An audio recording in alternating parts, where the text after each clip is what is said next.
सभी का स्वागत है और मैं हूं आपके साथ प्रभा जोशी। चलिए सीधे आपको अमेठी लिए चलते हैं, जहां पर मुख्यमंत्री योगी आदित्यनाथ क्या कुछ कह रहे हैं, आइए आपको सुनवाते हैं। हर संसदीय क्षेत्र में आयोजन होते हैं, गांव से लेकर के न्याय पंचायत स्तर पर, स्कूल से लेकर के कॉलेज स्तर पर और पूरे संसदीय क्षेत्र के एक एक खिलाड़ी को विभिन्न प्रतियोगिताओं के साथ जुड़ने का अवसर प्राप्त होता है। और अब तक पहले चरण में हम लोगों ने देखा कि सैकड़ों की संख्या में प्रतिभाग करने वाले खिलाड़ी थे। दूसरे संस्करण में हम लोगों ने देखा कि संख्या हजारों में गई और आज तो अमेठी ने रिकॉर्ड तोड़ दिया कि 1,11,000 खिलाड़ी प्रतिभाग कर रहे हैं। अमेठी के वासियों, मैं इसके लिए आप सबका हृदय से अभिनंदन करता हूं और इस सफलतम आयोजन के लिए आप सबको बधाई देता हूं।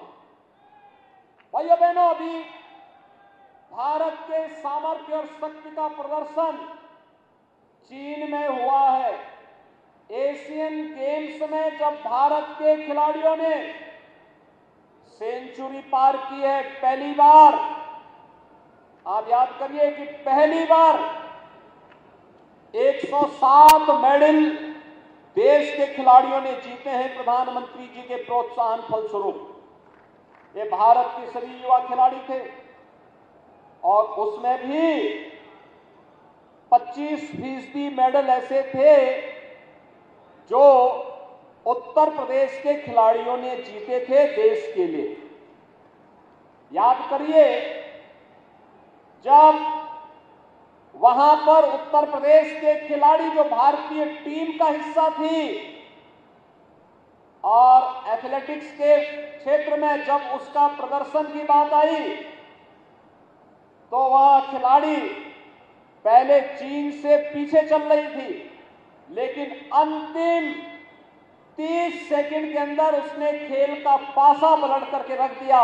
और जब उससे पूछा गया कि आखिर अंतिम समय में ये कैसे आपने बाजी मारी है, तो उस खिलाड़ी ने एक बात कही थी, प्रधानमंत्री जी का प्रोत्साहन और उत्तर प्रदेश सरकार के द्वारा खिलाड़ियों के लिए की जा रहे कार्यक्रम, डिप्टी एसपी की नौकरी प्राप्त करनी है, इसलिए गोल्ड मेडल लेना आवश्यक था। और भाइयों बहनों, उत्तर प्रदेश सरकार भी तय कर चुकी है।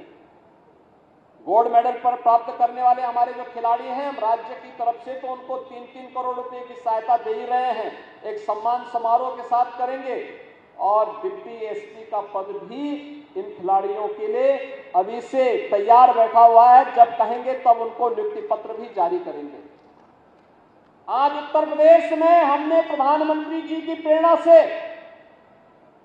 500 खिलाड़ियों को नियुक्ति पत्र जारी किए हैं, जिन्होंने अलग अलग प्रतियोगिताओं में, अंतर्राष्ट्रीय प्रतियोगिता में, राष्ट्रीय प्रतियोगिता में, वर्ल्ड चैंपियनशिप में जिन्होंने मेडल जीते थे और वे लोग नौकरी के लिए इधर उधर तलाश रहे थे।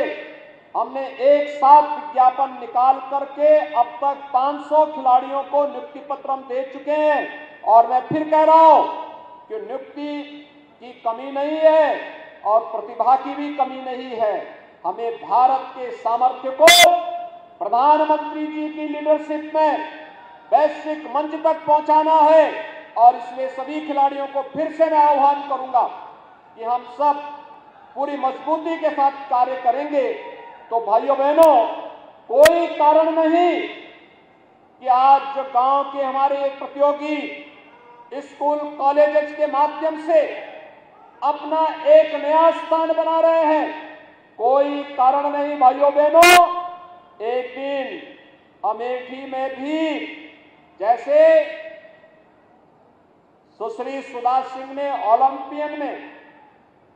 ओलंपिक में मेडल जीत करके न केवल अमेठी बल्कि प्रदेश और देश का नाम और गौरव बढ़ाया, ऐसे ही एशियन गेम हो, कॉमनवेल्थ गेम्स हो, ओलंपिक हो, वर्ल्ड चैंपियनशिप की किसी प्रतियोगिता में यही खिलाड़ी जाएंगे और यही खिलाड़ी स्थान प्राप्त करते हुए फिर जनपद, प्रदेश और देश का नाम आगे बढ़ाने का कार्य करेंगे।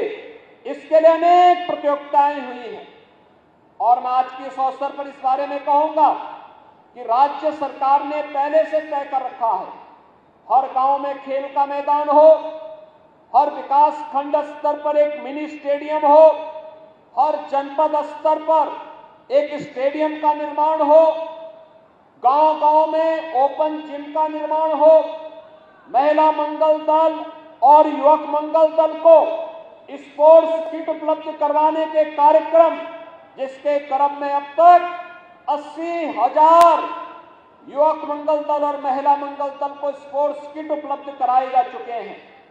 भाइयों बहनों, आज के दिन पे संसाधनों की कमी नहीं है, केवल